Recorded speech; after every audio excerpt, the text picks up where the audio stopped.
নোৱাৰিলো গাড়ী উলিয়াব নোৱাৰিলো নিনিয়ে লাগিলে একদম চাইছে নাপালো এইয়া গৰু সেই গোহালিত ককা ক'ত আছে ককা ইয়াত চাব দেই এইটো পিছল হেৰি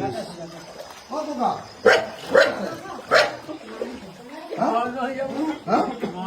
এই চকীত উঠাই এতিয়া মই আমি চবে ধৰি উঠাই লৈ যাম যাবনে চকীখনত উঠাই লৈ যাম 100 বছৰ হৈছে 100 বছৰ হৈছে আপোনাৰ আপোনাৰ নামটো কি নোমল দত্ত লৈ যাম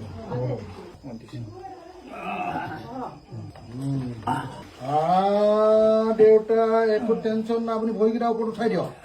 ভৰিকেইটা ইয়ালৈ উঠাই দিয়ক আৰু অকণমান পিছলৈ গুচি যাওক আৰু পিছলৈ এতিয়া চিন্তা নাই তলত তলত তলত দিয়ক হাতত লত হাতখন উতৰাই দিয়ক হাতত লত দিয়ক ইয়াত বান্ধি দিলে নহ'ব জানো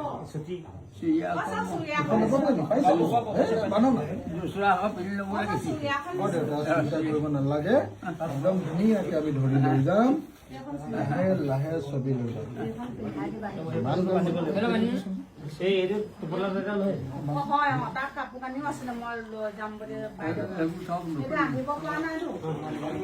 ৰাতিপুৱা মানে যোগাযোগ কৰি নোৱাৰিলো আৰু ৰ'ব মই মোক কোৱাই দিয়া হ'লে ইমান দিন মই ফটককৈ লৈ ধৰিলোঁ কক্ৰ কৃষ্ণ কাৰ দম আছে এইটো চাওঁ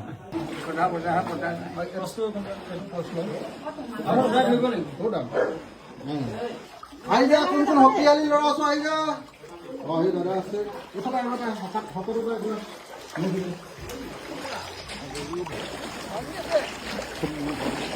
দুবাৰকে অসমৰ মুখ্যমন্ত্ৰী ডাঙৰীয়াৰ লগত কথা পাতিছিলোঁ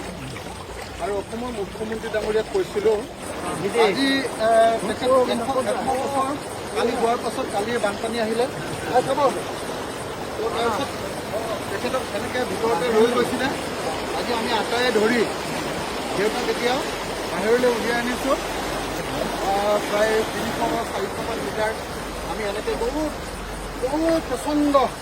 মানে এৰিয়াৰ মাজত আমি আটায়ে মিলি সম্পূৰ্ণৰূপে 300-400 মিটাৰ দূৰৰ পৰা আমাৰ 100 বছৰীয়া দেউতাক চকীত উঠাই আমি এইমাত্ৰ তেখেতক ৰেস্কিউ কৰিলোঁ তেখেতক আমি উদ্ধাৰ কৰি আনিলোঁ আৰু তো সেইকাৰণে অসমৰ মুখ্যমন্ত্ৰী ডাঙৰীয়াক মই আজি জনাইছিলোঁ ধন্যবাদ ধন্যবাদ দেউতা